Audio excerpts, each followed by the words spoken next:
नमस्कार, मैं अक्षय मुद्गल स्वागत करता हूं आपका आपके चैनल अरुणोदय क्लासेस पर। दोस्तों, आज हम बात करेंगे भारतीय संविधान राज्य व्यवस्था में भाग 3, जिसकी विषय वस्तु है मौलिक अधिकार। उसका क्लास लेक्चर है 3, जिसमें हम बात करेंगे शोषण के विरुद्ध अधिकार से, अर्थात अनुच्छेद 23 से लेकर के 35 तक जो हमारे रह गए हैं वो हम इस क्लास में खत्म कर लेंगे। ठीक है ना? चलिएगा, तो आप बिल्कुल अभी हम समय को बर्बाद न करते हुए अपनी क्लास को प्रारंभ करते हैं अनुच्छेद 23 से। और जो विषय वस्तु क्या है उसकी, शोषण के विरुद्ध अधिकार, और हम पढ़ रहे हैं मौलिक अधिकार। ठीक है दोस्तों, चलिए। भारत माता की जय।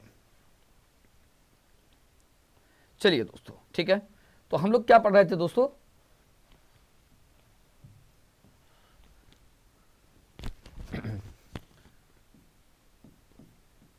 हम लोग पढ़ रहे हैं मौलिक अधिकार। क्या पढ़ रहे हैं हम लोग? मौलिक अधिकार पढ़ रहे हैं। और इस मौलिक अधिकार कि अगर हम बात करेंगे तो संविधान का भाग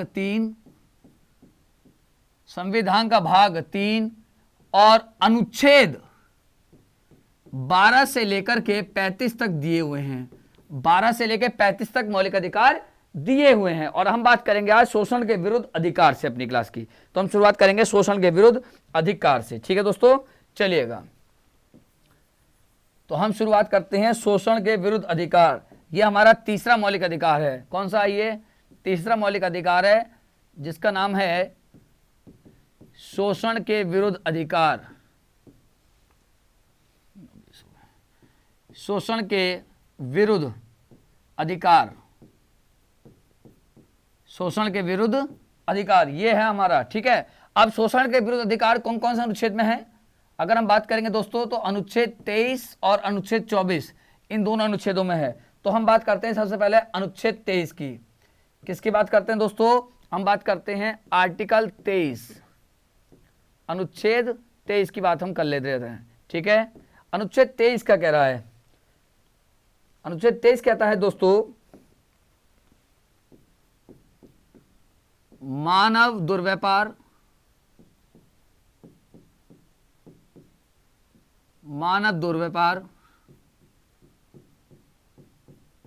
बेगार और बलात्श्रम, जो बलात्श्रम है, से संरक्षण या बलात्श्रम निषेध, ये तीन चीजें निषेध होनी चाहिए। ठीक है दोस्तों, इसका मतलब क्या? देखो, मानव दुर्व्यवहार का मतलब यह है, कई बार आपने देखा होगा, जैसे कि एक मूवी आई थी शिवाय, अजय देवगन की, उसमें क्या हुआ था, इसमें यही दिखाया गया था मानव दुर्व्यापार क्या होता है, कि जो छोटी सी बच्ची थी उसको बेच दिया गया था। तो आप देखते होंगे जो बेचे जाते हैं, कई बार लोगों को बेच दिया जाता है, उनको पता नहीं होता। ठीक है, तो ये चीजें इनको खत्म करना है। बलात्श्रम, जबरदस्ती, जैसा आपने देखा होगा बंधुआ मजदूरी है, इन सब चीजों को रोका गया है। इन सब चीजों से हमको संरक्षण मिला हुआ है अनुच्छेद 23 में। ठीक है, और एक बात आप याद रखना, मानव दुर्व्यापार को खत्म करने के लिए संसद ने कानून बनाया था 1956 में। उसका नाम था मानव दुर्व्यापार निवारण अधिनियम 1956। ठीक है, और बंधुआ मजदूरी को खत्म करने के लिए बनाया था 1976 में, बंधुआ मजदूरी निवारण अधिनियम 1976। तो इन दोनों के लिए संसद ने, ठीक है, इन दोनों के लिए संसद ने, किसके लिए? इसके तहत दो कानून बने। एक तो बना है मानव दुर्व्यापार, और अनुच्छेद 35 का प्रयोग करती है, याद रखना, संसद, इनको बनाने के लिए, क्योंकि अनुच्छेद 35 कहता है कि मूल अधिकारों को प्रभावी बनाने के लिए, उनको लागू कराने के लिए संसद कानून बना सकती है। मानव दुर्व्यापार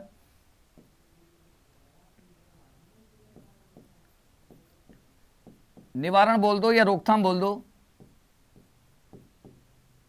निवारण अधिनियम 1956। और दूसरा है बंधुआ मजदूरी, ये पहला प्रयास था इनको खत्म करने के लिए, बंधुआ मजदूरी निवारण अधिनियम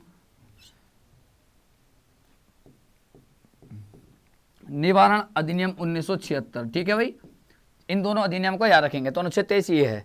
अब हम बात करते हैं दोस्तों अनुच्छेद 24 की। अनुच्छेद हम देखते हैं 24। ठीक है, अब हम देखते हैं अनुच्छेद 24। अनुच्छेद 24 क्या कह रहा है? ये कह रहा है कि कारखानों में या फैक्ट्री जो हैं उनमें बच्चों को नहीं लगाया जाएगा काम के लिए। हम इसकी विषय वस्तु को देख सकते हैं। कारखानों आदि में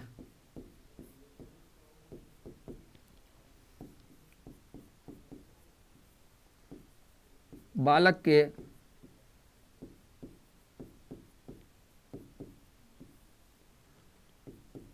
निषेध या रोक, ठीक है, या प्रतिषेध। तो बालकों को फैक्ट्री आदि में काम के लिए नहीं लगाया जाएगा। अनुच्छेद 24 ये कहता है। और कितने वर्ष से कम? 14 वर्ष से कम। अगर हम इसमें देखेंगे तो इसमें क्या कहा गया है कि 14 वर्ष से कम, 14 वर्ष से कम उम्र के बच्चों को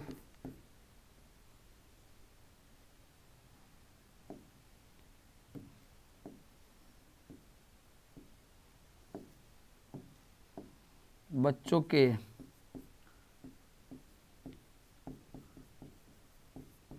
यह फैक्ट्रियां है, कारखाने आदि में क्या है, नियोजन मतलब काम पर रखना, उनको नियोजन पर क्या है, रोक है।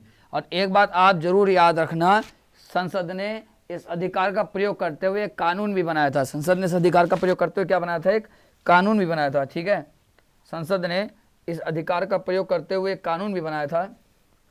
संसद ने इस अधिकार का प्रयोग करते हुए कानून जो बनाया था, मैं कानून को भी लिख दे रहा हूं, ठीक है, अनुच्छेद 24 में ही।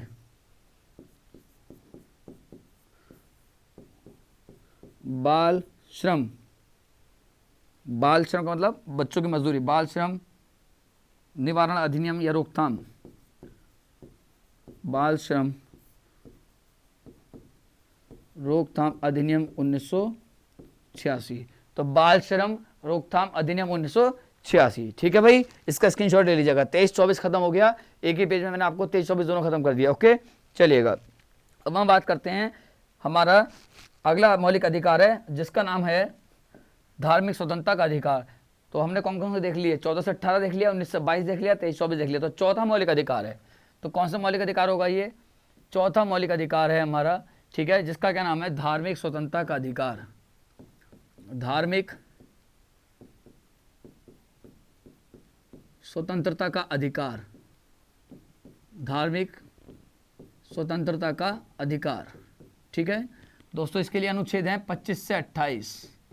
अनुच्छेद कहां से कहां तक है इसके लिए, अनुच्छेद 25 से 28। इसमें हम देखेंगे 25 क्या कहता है, 26 क्या कहता है, 27 क्या कहता है, 28 क्या कहता है, नहीं हम जाने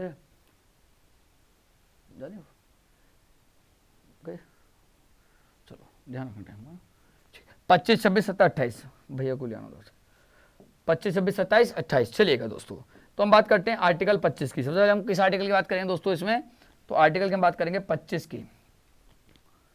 सबसे पहले आर्टिकल आता है 25। दोस्तों आर्टिकल 25 क्या कहता है आपसे, आर्टिकल 25 कहता है किसी भी धर्म के अंतःकरण की स्वतंत्रता, किसी भी धर्म के, किसी भी धर्म के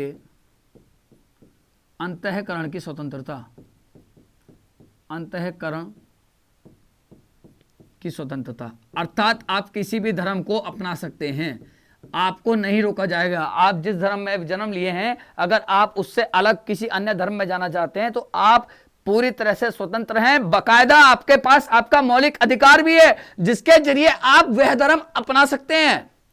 लेकिन, किंतु, परंतु, बट अगर आपको जबरदस्ती आपकी इच्छा के विरुद्ध किसी अन्य धर्म में शामिल कराया जाएगा तो वो इसका उल्लंघन माना जाएगा।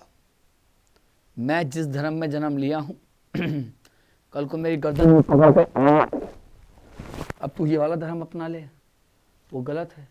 लेकिन अगर मैं अपनी इच्छा से अपना रहा हूं तो मेरा मौलिक अधिकार है। तो क्या इसमें केस था एक, फादर स्टेनिस्लॉस बनाम मध्य प्रदेश सरकार। इसमें नोट याद रखेंगे, इस आर्टिकल से जुड़ा हुआ एक नोट है। क्या नोट है वो,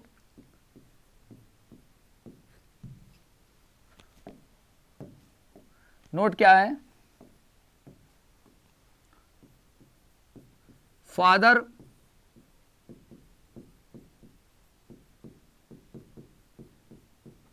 स्टेनिस्लॉस बनाम मध्य प्रदेश सरकार 1977।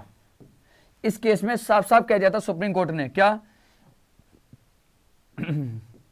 जो हमारा एससी है, सुप्रीम कोर्ट का क्या निर्णय था इस केस में? यह निर्णय था जबरदस्ती, या हम क्या कह सकते हैं, जबरदस्ती या इच्छा के विरुद्ध अगर आपका धर्मांतरण कराया गया, अगर इच्छा के विरुद्ध या जबरदस्ती आपका धर्मांतरण कराया गया, वह मौलिक अधिकार का उल्लंघन माना जाएगा। आई बात समझ में? वो गैर न्यायोचित होगा, ठीक है, वो गैर विधि होगा। आगे बात समझ में या आगे बात समझ में नहीं? इस केस को जरूर याद रखना, इस केस को जरूर याद रखना दोस्तों, इस केस को जरूर याद रखना। ये व्यक्ति का जो नाम है फादर स्टैनिस्लास बना मध्य प्रदेश सरकार 1977, ठीक है। चलिए अनुच्छेद 25 हमने पढ़ लिया। अब हम देखते हैं अनुच्छेद 26। एक बार स्क्रीनशॉट इसका आप ले लीजिए, इसका स्क्रीनशॉट ले लीजिए, चलिएगा, ठीक है। अब हम देखते हैं अनुच्छेद 26।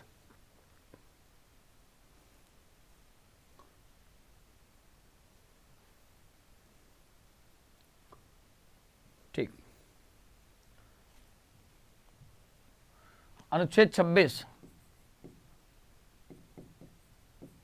अनुच्छेद 26, आर्टिकल 26 क्या कह रहा है आपसे पता है? आपको क्या कह रहा है आर्टिकल 26? तो आर्टिकल 26 कहता है धार्मिक प्रबंधन की स्वतंत्रता, धार्मिक प्रबंधन की स्वतंत्रता। अनुच्छेद 26 कहता है धार्मिक प्रबंधन की स्वतंत्रता, मैनेजमेंट की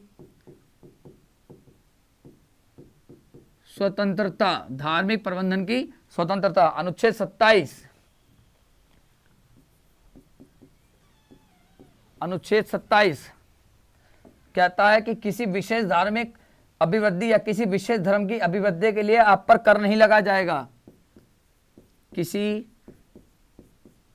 विशेष धर्म की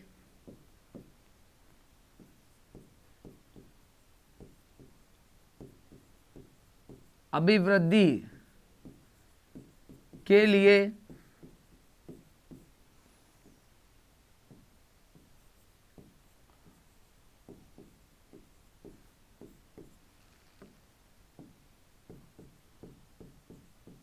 राज्य कर नहीं लगाएगा। किसी विशेष धर्म के अभिवृद्धि के लिए कर नहीं लगाएगा। शुल्क वसूला जा सकता है लेकिन कर नहीं।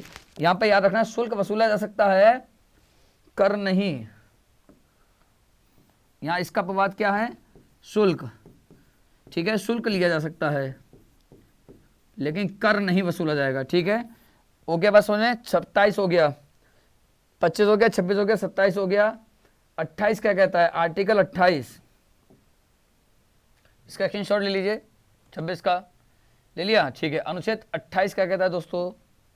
हम देखते हैं आर्टिकल 28, अनुच्छेद 28 क्या कहता है दोस्तों? यह कहता है कि जो शिक्षण संस्थान है उसमें धार्मिक उपासना में उपस्थित होने की स्वतंत्रता किसी को बाधित नहीं किया जा सकता, ठीक है, ठीक है भाई। ये क्या कहता है?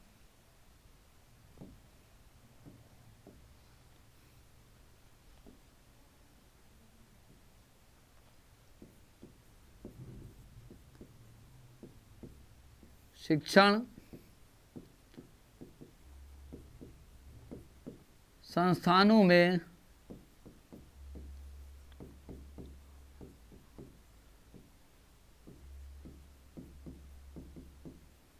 धार्मिक उपासना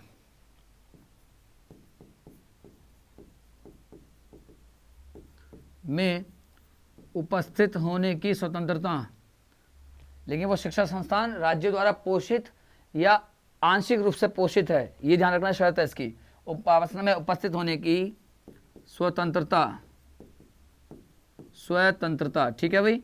तो अगर आप किसी शिक्षण संस्थान में हैं और धार्मिक उपासना में उपस्थित होने की जो स्वतंत्रता है वो कौन सा अनुच्छेद देता है आपको?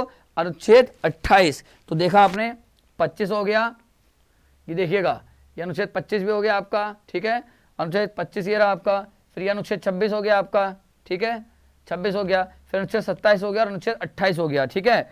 अब हम देखते हैं अगला हमारा मौलिक अधिकार, ये कौन सा था हमारा, चौथा मौलिक अधिकार था। अब हम देखते हैं पांचवा मौलिक अधिकार, तो जो हमारा पांचवा मौलिक अधिकार है अब उसको देखते हैं।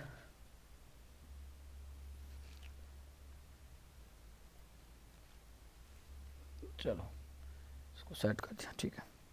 अब हम देखते हैं पांचवा मौलिक अधिकार।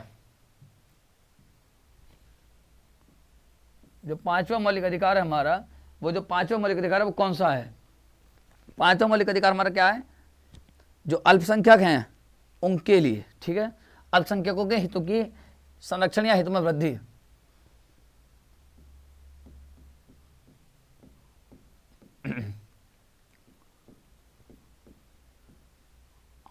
जो अल्पसंख्यक होते हैं जिन्हें हम कई बार माइनॉरिटीज भी कहते हैं, क्या कहते हैं, माइनॉरिटीज, माइनॉरिटीज, ठीक है।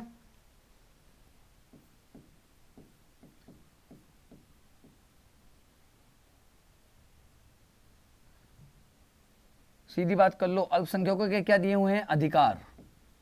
अनुच्छेद 29-30 में क्या दिए हुए हैं, अनुच्छेद 29-30 में अल्पसंख्यकों के अधिकार। तो आर्टिकल कौन से हो गए दोस्तों, 29 और 30। अब हम एक एक करके आर्टिकल की बात कर ले रहे हैं। आर्टिकल 29, अनुच्छेद 29 क्या कहता है दोस्तों, ठीक है। इसमें कहा गया है कि जो अल्पसंख्यक हैं उनके हितों में अभिवृद्धि होगी या उनके हितों का क्या किया जाएगा, संरक्षण किया जाएगा। तो आप कह सकते हैं कि जो अनुच्छेद 29 है वो कहता है जो अल्पसंख्यक हैं आपके, जो माइनॉरिटीज हैं, उनके हितों की जाएगी अभिवृद्धि या संरक्षण, ठीक है। उनके हितों का उल्लंघन नहीं किया जाएगा, किसी भी कंडीशन में उनके हितों का उल्लंघन नहीं होगा, ठीक है। अनुच्छेद 29 हितों का संरक्षण।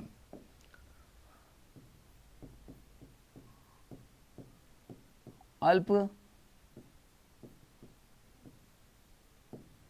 संख्यकों के हितों का संरक्षण। अनुच्छेद 29 कहता है जो अल्पसंख्यक हैं उनके हितों का संरक्षण। अब हम देखते हैं अनुच्छेद 30। अनुच्छेद 30 क्या कहता है दोस्तों, अनुच्छेद 30 जो अल्पसंख्यक हैं उन्हें अपने शिक्षण संस्थान और उनके खोलने की और उनके प्रबंधन की स्वतंत्रता। जो अल्पसंख्यक हैं, हाँ, जो अल्पसंख्यक जो माइनॉरिटीज हैं, तो अल्पसंख्यकों को, इनको आप नोट्स भी बनाते रहिएगा, बिल्कुल इनका रिवीजन भी करते रहिएगा। अल्पसंख्यकों को अगर इनका देखो, आप अगर इनके नोट्स नहीं बनाओगे तो आपको बहुत ज़्यादा दिक्कत हो जाएगी। अगर इनके नोट्स नहीं बनाएंगे, क्योंकि आप रिवीजन नहीं कर पाएंगे, और रिवीजन नहीं कर पाएंगे तो फिर आपको चीज़ें याद नहीं रह पाएंगी। तो अल्पसंख्यकों को,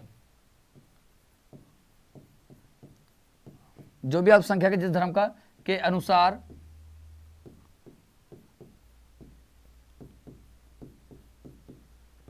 शिक्षण संस्थान खोलने व प्रबंधन की स्वतंत्रता, की प्रबंधन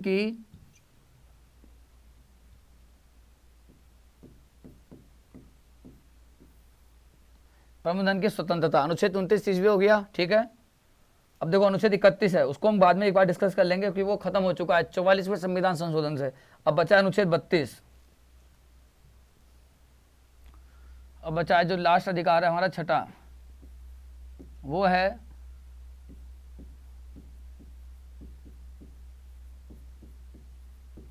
संवैधानिक उपचारों का संरक्षण। इसका अर्थ यही है कि जो आपको मूल अधिकार हैं उसके मूल अधिकारों की गारंटी इस अनुच्छेद में ही है कि आपको जो मौलिक अधिकार दिए गए हैं वो आपको मिलेंगे ही मिलेंगे। अगर आपका मौलिक अधिकार का उल्लंघन हो रहा है तो आप क्या कर सकते हैं, अनुच्छेद 32 के तहत सुप्रीम कोर्ट आपके अधिकारों की संरक्षा या रक्षा करेगी, ठीक है। तो अनुच्छेद 32 क्या कह रहा है, मूल अधिकारों को आपको मूल अधिकार मिलेंगे ही मिलेंगे। इसकी गारंटी किसमें, 32 में है। और डॉक्टर BR अम्बेडकर जी के द्वारा इसी अनुच्छेद को कहा गया था कि मूल अधिकार, जो अनुच्छेद 32 है इसे मूल आत्मा माना है। तो किसने मूल अधिकार के अनुच्छेद 32 में जो उपचार दिए, संरक्षण दिए हैं, उसको मूल आत्मा किसने माना है? डॉक्टर बी आर अम्बेडकर ने माना है। किसने माना है? Doctor B are Ambedkar ji ने माना था। ठीक है भाई, तो संवैधानिक उपचारों का संरक्षण, इसका अर्थ क्या है यहाँ पर, इसको समझेंगे। इसका अर्थ यहाँ पर अनुच्छेद, इसका हम लिख दे रहे हैं,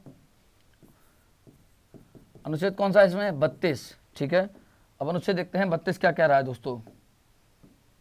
ठीक है, अनुच्छेद 32 क्या कह रहा है? तो देखो दोस्तों, अनुच्छेद 32 क्या कहता है?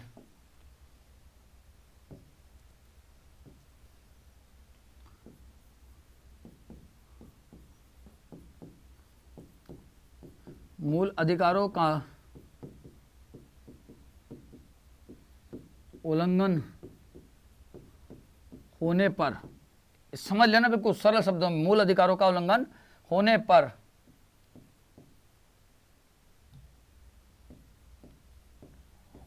उनका क्या किया जाएगा?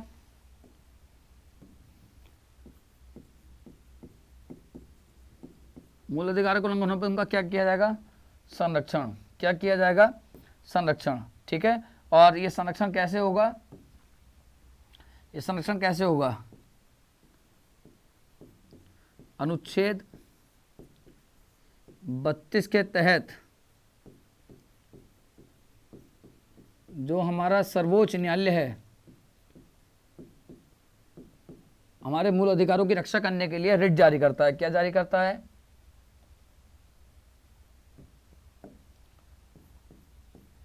रिट जारी करता है। क्या जारी करता है? रिट जारी करता है। कितने प्रकार के रिट जारी करता है? 5। और अनुच्छेद 226 के तहत हाईकोर्ट रिट जारी करता है। ठीक है, कौन कौन सी रिट जारी करता है, इनको हम देख ले रहे हैं एक बार, तो चीजें हमें आसानी से याद हो जाएंगी। कौन कौन सी रिट जारी करता है? पहली,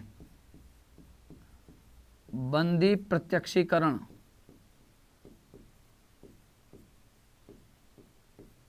बंदी प्रत्यक्षीकरण। दूसरी, उत्प्रेषण। तीसरी, अधिकार परीक्षा। चौथी,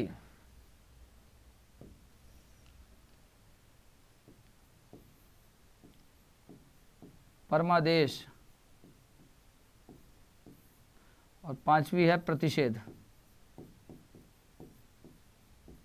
ये 5 प्रकार के रिटें जारी करता है। ठीक है, तो ये हो गया अनुच्छेद 32। ठीक है, तो अनुच्छेद 32 अमूल आत्मा किसने माना है? इनको नोट डाल करके यहाँ ध्यान रखेंगे, अनुच्छेद 32 को यहाँ पर नोट डाल के याद रखेंगे। जो आर्टिकल 32 है, अनुच्छेद 32 है ना, तो इसको जो मूल आत्मा माना है अनुच्छेद 32 को, अगर मूल आत्मा की बात करेगा, मूल आत्मा किसने माना है? तो डॉक्टर अंबेडकर ने माना है। किसने माना है? डॉक्टर भीमराव अंबेडकर ने। ठीक है, मूल आत्मा माना है। इसका स्क्रीनशॉट ले लीजिएगा आप। डॉक्टर बी आर अम्बेडकर ने इसको मूल आत्मा माना, अनुच्छेद 32 को। ठीक है, तो अनुच्छेद 32 हो गया। अब देखते हैं अनुच्छेद 33, 34 और 35। ठीक है, स्क्रीनशॉट इसका ले लीजिए आप, चलेगा। 6 के 6 मौलिक अधिकार थे, वो खत्म हो गए। अब देखते हैं अनुच्छेद 33। अनुच्छेद 33 ये क्या कहता है? देखो, ये बात कहता है, अनुच्छेद 33 जो है ये बात कहता है कि संसद, अनुच्छेद 33 कहता है कि संसद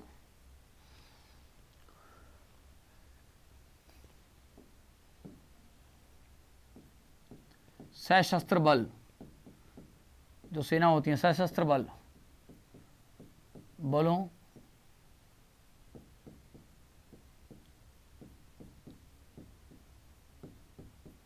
खुफिया एजेंसियों, जो संसद है वो क्या कर सकती है? सशस्त्र बलों, खुफिया एजेंसियों के मौलिक अधिकारों पर उचित या युक्ति युक्त बोल सकते हैं इसको,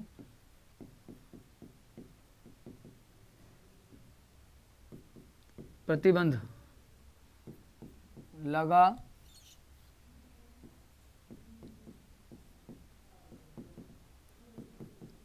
सकती है। ठीक है भाई। अब है अनुच्छेद 34।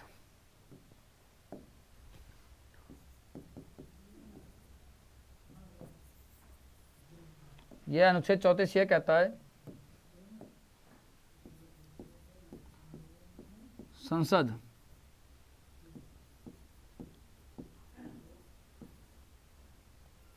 जो संसद है हमारी वो सैन्य शासन, किसके?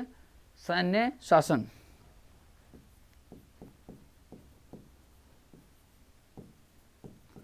के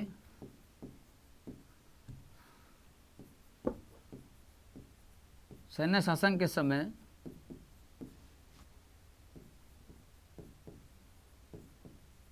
मूल अधिकारों को उचित रूप में प्रतिबंधित कर सकती है, या विनियमन कह सकते हैं, कर सकती है। आर्टिकल है अनुच्छेद 35।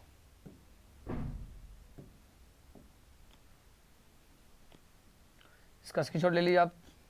ले लिया?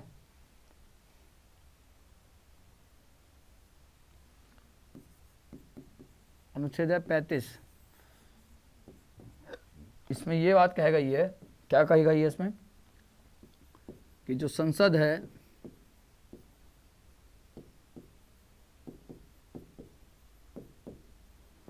मूल अधिकारों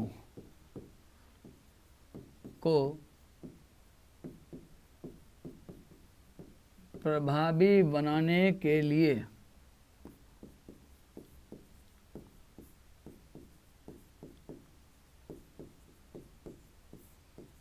विधियों का निर्माण कर सकती है।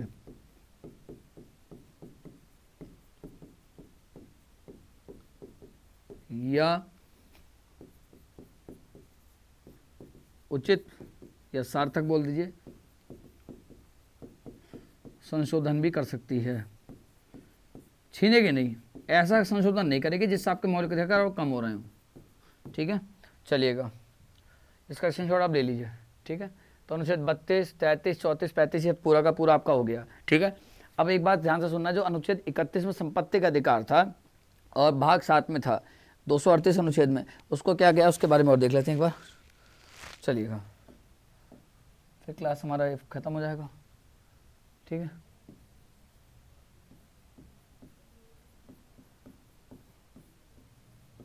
संपत्ति का अधिकार से जुड़ा हुआ क्या मामला है, इसको ज़रा ध्यान से समझ लेंगे। देखिएगा, इसको ज़रा ध्यान से समझेंगे। हुआ क्या है, देखिए प्रारंभ में क्या था। प्रारंभ में पता है क्या था दोस्तों, संविधान का एक भाग है भाग 7 और उसमें अनुच्छेद है 238। भाग 7 में अनुच्छेद कौन सा है? 238। फिर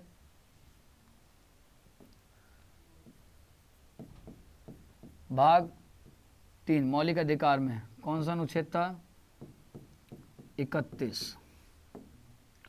फिर है एफ भाग 3 में ही अनुच्छेद है 11 लगेगा आपको, ये अनुच्छेद है 19(1)(f). इसमें जो है हमारा संपत्ति का अधिकार मौलिक अधिकार था। लेकिन हुआ क्या, बट यहां पर क्या हुआ,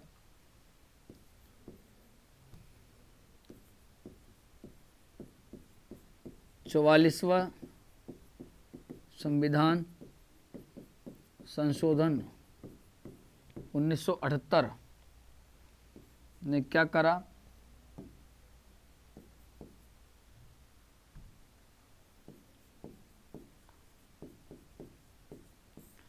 संपत्ति को मूल अधिकार से बाहर कर दिया। क्या कर दिया? संपत्ति को मूल अधिकार से बाहर कर दिया और भाग संविधान का 12 अनुच्छेद 300 क्या बोल दो या 300A, ठीक है, में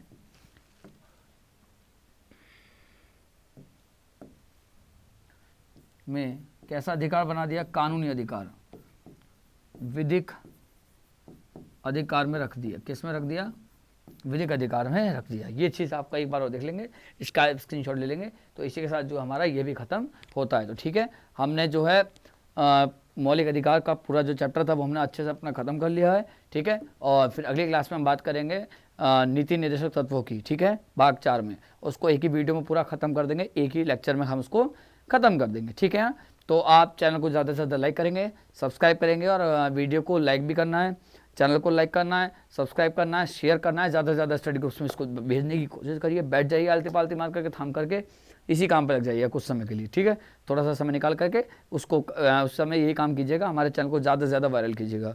ठीक है ना, ओके चलिएगा, मैं अपनी वाणी को विराम देता हूं, और इसी के साथ मैं अगली क्लास में बात करूंगा भाग 4 नीति निर्देशक तत्वों में। तब तक मैं आप सभी को नमस्कार करता हूं। नमस्कार, जय हिंद।